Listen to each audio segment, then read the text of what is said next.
Hello બાળકો, હું અમીપ્રા પાર્વતીબેન આપ સૌનું વીરપ્રા કન્યા વિદ્યાલયના વિડિયો સેશનની અંદર હાર્દિક સ્વાગત કરું છું.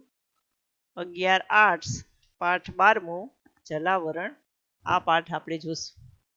બાળકો, આપણે અવારનવાર એક કોટેશન બોલીએ છીએ કે જળ એ જ જીવન છે.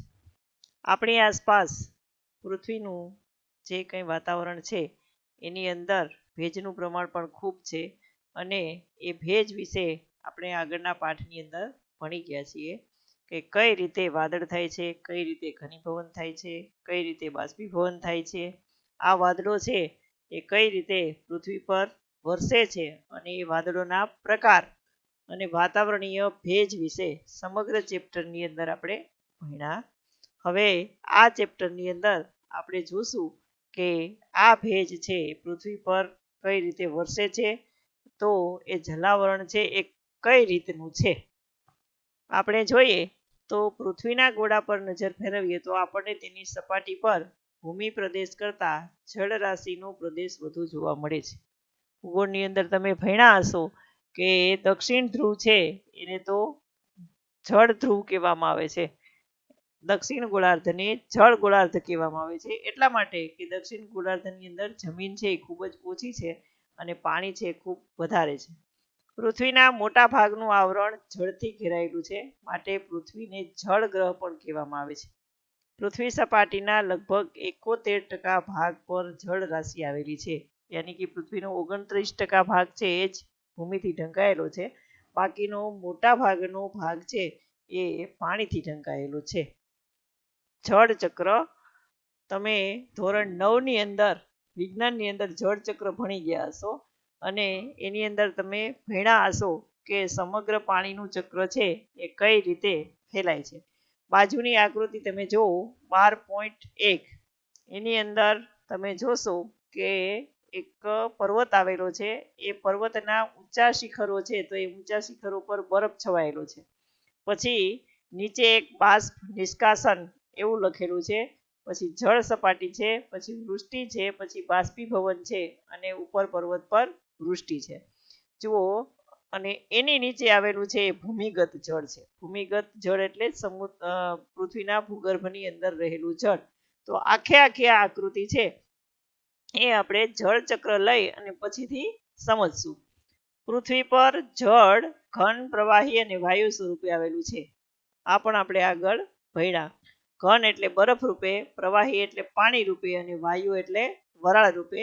આ ત્રણ રીતે પાણી છે એ પૃથ્વી સપાટી પર આવેલું છે. તેના સ્વરૂપ અને સ્થાન યોગ્ય પ્રાકૃતિક અનુકૂળતામાં બદલાય છે. એનું સ્વરૂપ વાયુમાંથી પ્રવાહી અને પ્રવાહીમાંથી ઘન એ અનુકૂળતા મુજબ બદલાય છે. અનુકૂળતા મુજબ એટલે પાણી છે એ 100 સેન્ટીગ્રેડ તાપમાને છે એ ગરમ થાય છે અને એમાંથી વરાળ બને છે અને એનું ગલન બિંદુ 0 સેન્ટીગ્રેડ છે, એટલે કે બરફમાંથી પાણી છે એ 0 સેન્ટીગ્રેડ તાપમાન થાય એટલે બદલાય છે. ટૂંકમાં અનુકૂળ પરિસ્થિતિ થાય એ પ્રમાણે તેના પ્રાકૃતિક સ્વરૂપો છે બદલાતા રહે છે. દાખલા તરીકે હિમાલય પર્વત ઉપર આપણે જઈએ તો 0 સેન્ટીગ્રેડ તાપમાન થઈ જાય તો પાણી છે એનું બરફની અંદર રૂપાંતર થઈ જાય છે. આપણો લેહ અને દ્રાસ આ બધા સેક્ટરો છે તેની અંદર -35 સેન્ટીગ્રેડ થી પણ નીચું તાપમાન છે ઘણીવાર ઉતરતું હોય છે અને એને કારણે સતત બરફવૃષ્ટિ ત્યાં થતી હોય છે. એ આપણે આગળના ચેપ્ટરની અંદર ભણી ગયા છે. સૂર્યની ગરમીને લીધે પૃથ્વી સપાટી પરના સમુદ્રો, સરોવર, નદીઓના પાણીની વરાળ બને છે. આપણે એ પણ ભણ્યા આગલા ચેપ્ટરની અંદર કે પાણી છે ક્યાં ક્યાં છે, તો પૃથ્વીની સપાટી પર મહાન જે સમુદ્રો છે બધા સમુદ્રો, પછી સરોવર છે, નદીઓ પર બનાવેલા ડેમ છે, નદીની અંદર રહેલું પાણી છે, નાના તળાવો છે, એ બધાની અંદર પાણી છે સંગ્રહાયેલું છે અને આ પાણી પર જ્યારે સૂર્યના કિરણો પડે છે ત્યારે તેનું વરાળની અંદર રૂપાંતર થાય છે. તેના વાદળા બંધાય છે અને અનુકૂળ સ્થિતિમાં ઘનીભવન થતા વાદળ પૃથ્વી સપાટી પર લગભગ બધા જ વિસ્તારોમાં વધુ ઓછા પ્રમાણમાં વરસાદ આપે છે. આપણે વાદળોના પ્રકાર પણ ભણ્યા, ઢગ વાદળ, પડ વાદળ, તંતુ વાદળ અને વર્ષા વાદળ. વાદળો કઈ રીતે બંધાય છે એ પણ આગલા પાઠની અંદર આપણે ભણ્યા કે પૃથ્વી ઉપરથી જે પાણી છે એની અંદરથી બાષ્પ સર્જાય છે, વરાળ સર્જાય છે. આ વરાળ છે એ ઉપર ચડે છે. ઉપર ચડતા ક્ષોભ આવરણની અંદર એ ઠંડી પડે છે. ઠંડી પડે છે ત્યારે પૃથ્વીના અંદરથી ઉડેલા ધૂળના રજકણો સાથે એ મળી અને એનું ઘનીભવન થાય છે. અને આ રીતે જે બાષ્પ છે એની અંદરથી પાણી છે એનું સર્જન થાય છે. સાથે સાથે બરફનું પણ સર્જન થાય છે. આ જળ મોટા ભાગે નદીઓ દ્વારા સમુદ્ર અને મહાસાગરોમાં ઠલવાય છે. વનસ્પતિના મૂળ વાટે જમીનમાં શોષાયેલું જળ વનસ્પતિના પાંદડા દ્વારા બાષ્પ નિષ્કાશનની પ્રક્રિયા દ્વારા વાતાવરણમાં ભળે છે. આપણે એટલે જ કહીએ છીએ કે વધુ જંગલ વાવો, કારણ કે વધારે જંગલ હોય ત્યાં વાતાવરણ ભેજવાળું રહે છે. અને એમાંય ખાસ કરીને જે વૃક્ષો છે એના પાંદડા પોળા હોય, દાખલા તરીકે વડ છે, પીપળો છે, પીપળ છે, કરંજ છે, આંબો છે, ગુંદો છે, આ પ્રકારના આપણા દેશી ઝાડ, એ બધા ઝાડ છે એ વધારેમાં વધારે બાષ્પ છે એ હવાની અંદર છોડે છે. કઈ રીતે? તો કે આ જે બધા વૃક્ષો છે એ ભૂગર્ભની અંદરથી પોતાના મૂળ વાટે પાંદડા સુધી જળ છે એને પહોંચાડે છે, પાણીને પહોંચાડે છે. પ્રકાશ સંશ્લેષણની ક્રિયાની અંદર પાણી છે એ વપરાય છે, ઓક્સિજન છે એ છૂટો પડે છે અને વધારાનું પાણી છે એ આ વૃક્ષો શું કરે છે તો કે પોતાના પાંદડા દ્વારા હવાની અંદર ભેજના રૂપે છોડે છે. અને એના કારણે જ્યાં ગાઢ જંગલો છે ત્યાં વધારે વરસાદ થાય છે. આપણો પીપળો છે એ સૌથી વધારે બાષ્પ છે એ હવાની અંદર છોડે છે. અને એના કારણે જ આપણા શાસ્ત્રોમાં કહેવાયું છે કે પીપળો છે એ વાવ. અને આપણે પીપળાને પાણી રેડીએ છીએ એ પણ એટલા માટે જ છે, કારણ કે ગામની અંદર જો પીપળાને પાણી રેડવું હોય તો ગામથી ઠેક પીપળો તો જોઈએ. એટલે આટલું બાષ્પ છે એ પીપળો વધારે છોડે. તો આ બાષ્પ નિષ્કાશનની પ્રક્રિયા છે એ વૃક્ષો કરે છે. સમુદ્રનું જળ વરસાદ રૂપે વિવિધ ભાગોમાં વિતરણ પામી બાકીનું જળ સમુદ્રમાં પાછા ઠલવવાની સતત ચાલતી પ્રક્રિયાને જળચક્ર કહે છે. તમારે ખાસ યાદ રાખવાનું છે કે સમુદ્રનું જળ છે એ વરસાદ રૂપે વિવિધ ભાગોમાં વિતરણ પામી. વિવિધ ભાગો એટલે પૃથ્વીના વિવિધ ભાગો. એની અંદર આવે નદી આવે, મેદાન આવે, પર્વત આવે, પછી ઊંચા જે વિસ્તારો છે એ આવે, જંગલ આવે, એ બધાની અંદર એનું વિતરણ થાય છે. દરિયાની અંદર પણ વરસાદ વરસે જ છે અને આ પ્રક્રિયા છે એ દર વર્ષે સતત ચાલતી રહે છે. એને જળચક્ર કહે છે. આમ કુદરતી રીતે જળ વાતાવરણ, મૃદાવરણ એટલે કે ઘનાવરણ અને જલાવરણમાં ફર્યા કરે છે. ફરીથી આપણે 12.1 નામની જે જળચક્રની આકૃતિ છે એ જોઈએ. જુઓ, નીચે છે એ ભૂમિગત જળ છે. ભૂમિગત જળ છે એનો પણ આપણે ઉપયોગ કરીએ છીએ. કઈ રીતે? તો કે કુવા અને બોર દ્વારા. દાખલા તરીકે તમારા પપ્પા છે બોર દ્વારા આ જે ભૂમિગત જળ છે એનો ઉપયોગ કરી અને ખેતરને પાય છે. એ જમીનની અંદર જાય છે અને ત્યાં પણ એનું બાષ્પીભવન થઈ અને ફરીથી વરાળ રૂપે એ વાતાવરણની અંદર જાય છે. જે વૃષ્ટિ થાય છે એ વૃષ્ટિનું પાણી છે એ પણ જમીન ઉપર પડે છે. એની અંદર નદી તળાવો દ્વારા અને સમુદ્ર દ્વારા એનું બાષ્પીભવન થઈ અને એ જળ છે એ ફરીથી ઉપર ચડે છે. ત્યાં એનું ઘનીભવન થાય છે, વાદળા બંધાય છે અને ફરીથી વૃષ્ટિ થાય છે. આ રીતે આ સતત ચક્ર છે એ પૃથ્વીના અંદર ઘણા બધા વર્ષોથી ચાલુ છે, કરોડો વર્ષોથી ચાલુ છે. અને હવે આપણે એમાં માણસો છે એ કંઈક ને કંઈક ડિસ્ટર્બ કરીને એને બગાડીએ છીએ. જો આ બગાડશું તો ફરીથી આપણે કદાચ પ્રલય આવી શકે. તો આ જળચક્ર છે એ આપણા માટે ખૂબ જ જરૂરી છે. હવે આપણે જોઈએ સમુદ્ર તળનું ભૂપૃષ્ઠ. આકૃતિ 12.2 જુઓ. 12.2 ની અંદર તમે જોશો તો આ જે સીન છે આખો એ સમુદ્ર તળિયાની અંદર છે. આપણે જોઈએ કે ભૂપૃષ્ઠ છે પહેલું એ જમીન ઉપર છે. અહીંયા એક પર્વત આવેલો છે. પછી પર્વત પછી આવે છે કિનારાનું મેદાન. કિનારાનું મેદાન એટલે સમુદ્ર કિનારાનું મેદાન. સમુદ્ર કિનારાનું મેદાન ચાલુ થાય અને આડી જે ઝીણી ઝીણી લાઈન છે ત્યાંથી સમુદ્ર છે એ ચાલુ થાય છે. સમુદ્ર ચાલુ થાય ત્યાં પહેલું આવે છે ખંડીય છાજલી, પછી આવે છે ખંડીય ઢોળાવ, પછી આવે છે ખંડીય ઉભાર, પછી ગહન સાગરીય મેદાન. ગહન સાગરીય મેદાન એટલે સમુદ્રની અંદર આવેલું મેદાન. જેમ પૃથ્વી પર મેદાન આવેલું છે એમ સમુદ્રની અંદર પણ મેદાન આવેલું જ છે. પછી આવે છે ગહન સાગરીય ખાઈ, પછી સાગર મગ્ન હારમાળા. સાગર મગ્ન હારમાળા એટલે પર્વતની હારમાળા. જેમ આપણી પૃથ્વી સપાટી પર પર્વત છે એમ સમુદ્રની અંદર પણ પર્વત છે. હવે આ સાગર મગ્ન હારમાળા છે એનું શિખર જે ઉપર સમુદ્રની અંદર દેખાતું હોય, જેની ચારે બાજુ પાણી હોય ને વચ્ચે શિખર અથવા તો નાનકડી જમીન હોય, એને કહેવાય ટાપુ. અને પછી આવે છે ગુયોઠ. તો આ પ્રકારનું સમુદ્ર તળનું સામાન્ય ભૂપૃષ્ઠ છે. આપણી પૃથ્વી ઉપર જેમ ભૂપૃષ્ઠની અંદર એકદમ ઊંચા પર્વતો છે, નાના ટેકરાઓ છે, ઉચ્ચ પ્રદેશ છે, મેદાન છે, આ જ રીતે સમુદ્રના તટની અંદર પણ, સમુદ્ર તળની અંદર પણ આવું સામાન્ય ભૂપૃષ્ઠ છે એ આવેલું છે. હવે એની અંદર આપણે પહેલું જોશું ખંડીય છાજલી. ભૂમિખંડોના કિનારા પાસે આવેલા સમુદ્રો અને મહાસાગરોના આશરે 200 મીટર, આશરે 100 ફેધમ ઊંડાઈ સુધીના મેદાનના ભાગને ખંડીય છાજલી કહે છે. આપણે ભારતનો સમુદ્ર કિનારો જોઈએ તો પશ્ચિમ ઘાટ, પૂર્વ ઘાટ, દક્ષિણની અંદર અને આપણા ગુજરાતના સમુદ્ર કાંઠે ખંડીય છાજલી છે આવેલી છે. ખંડીય છાજલી છે બાળકો, એનું ખૂબ જ મહત્વ છે. એટલા માટે કે ખંડીય છાજલીની અંદર સમુદ્ર છે એ છીછરો હોય છે, ત્યાં માછીમારી પણ સરસ રીતે કરી શકાય છે. અને આ સિવાયની બીજી ઘણી બધી પ્રવૃત્તિઓ છે એ ખંડીય છાજલીની અંદર થતી હોય છે. કુલ સમુદ્ર તળના લગભગ 8% વિસ્તારમાં ખંડીય છાજલી આવેલી છે. કિનારાથી સાગર તરફનો ઢોળાવ ક્રમશઃ ધીમે ધીમે વધતો જાય છે. આ ખંડીય છાજલીની પહોળાઈમાં ઘણા તફાવત જોવા મળે છે. દેશની અનુસાર અથવા તો દેશના સમુદ્ર કિનારાની અનુસાર ઘણા બધા તફાવત આની અંદર જોવા મળે છે. દક્ષિણ અમેરિકાના પશ્ચિમ કાંઠે ખંડીય છાજલીની પહોળાઈ 15 થી 20 કિલોમીટર સુધીની છે. આફ્રિકાના પૂર્વ કિનારે તેની પહોળાઈ 80 થી 120 કિલોમીટર છે. જ્યારે એન્ટાર્કટિક મહાસાગરમાં 500 કિલોમીટર પહોળાઈ ધરાવતી ખંડીય છાજલીની રચના થઈ છે. જ્યારે સૃષ્ટિની રચના થઈ અને મહાસાગરો બન્યા, ધીમે ધીમે આ સાગરો છે એનું પાણી છે વધતું ગયું અને હજી પણ વધતું જ જાય છે. કારણ કે અત્યારે ગ્રીન હાઉસ અસરને કારણે સમુદ્ર છે એના પાણીની અંદર સતત વધારો થતો જાય છે. તો આ રચનાને કારણે અલગ અલગ ખંડોની અંદર અલગ અલગ ખંડીય છાજલીની રચના થયેલી છે.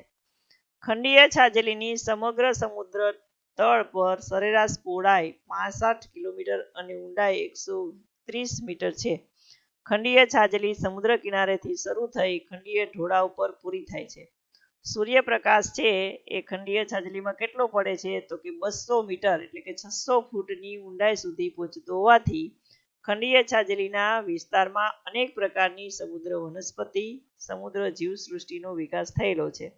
ખંડીય છાજલીના વિસ્તારમાં અનેક મત્સ્ય ઉદ્યોગ કેન્દ્રો વિકાસ થયો છે. એટલા માટે કે તમે ભણ્યા હશો કે સમુદ્રી ફૂલ અથવા તો સમુદ્રી માછલીઓ, પછી સમુદ્રી જે વનસ્પતિઓ છે એ જ્યાં સુધી સૂર્યનો પ્રકાશ પડે ત્યાં સુધી તેનું વૈવિધ્ય વધારે જોવા મળે છે અને વધારે પ્રમાણમાં જોવા મળે છે. તો એને ખાવા માટે માછલીઓ અને અન્ય જીવો છે એ ખંડીય છાજલીની અંદર વધારે પ્રમાણમાં જોવા મળે છે. અને એના કારણે આ વિસ્તારની અંદર મત્સ્ય ઉદ્યોગ કેન્દ્રોનો વિકાસ થાય છે. હવે જુઓ, અહીંયા ફેધમમાં મપાય છે, તો સમુદ્રની ઊંડાઈ છે એ ફેધમમાં મપાય છે. તો 1 ફેધમ બરાબર 6 ફૂટ એટલે કે લગભગ 1.8 મીટર.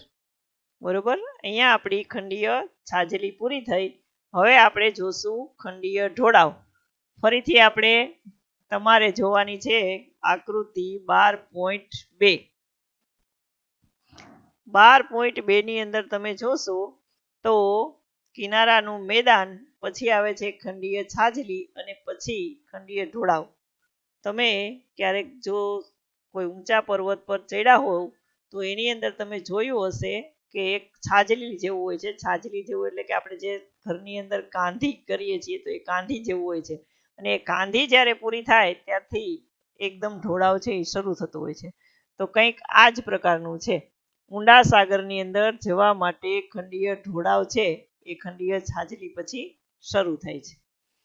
હવે આપણે જોશું ખંડીય ઢોળાવ વિશે. તો ખંડીય છાજલી પૂરી થતાં સમુદ્રની ઊંડાઈ એકાએક વધવા લાગે છે. ખંડીય છાજલીના કિનારાથી શરૂ થતા આ ઢોળાવને ખંડીય ઢોળાવ કહે છે. તે ગહન સમુદ્ર તળ સુધી વિસ્તરેલો છે. તે ખંડીય છાજલી અને ગહન સમુદ્ર મેદાનને જોડતો સંક્રાંત ભાગ છે. સંક્રાંત એટલે એક સમાંતર ભાગ કે જે બે વસ્તુને જોડે છે, એટલા માટે એને સંક્રાંત ભાગ કહે છે. દાખલા તરીકે આપણે મકર સંક્રાંતિ કહીએ છીએ ને, કે બે ઋતુઓને જોડે છે. શિયાળો પૂરો થાય છે અને ત્યાંથી ઉનાળો ચાલુ થાય છે, એટલે સંક્રાંત છે.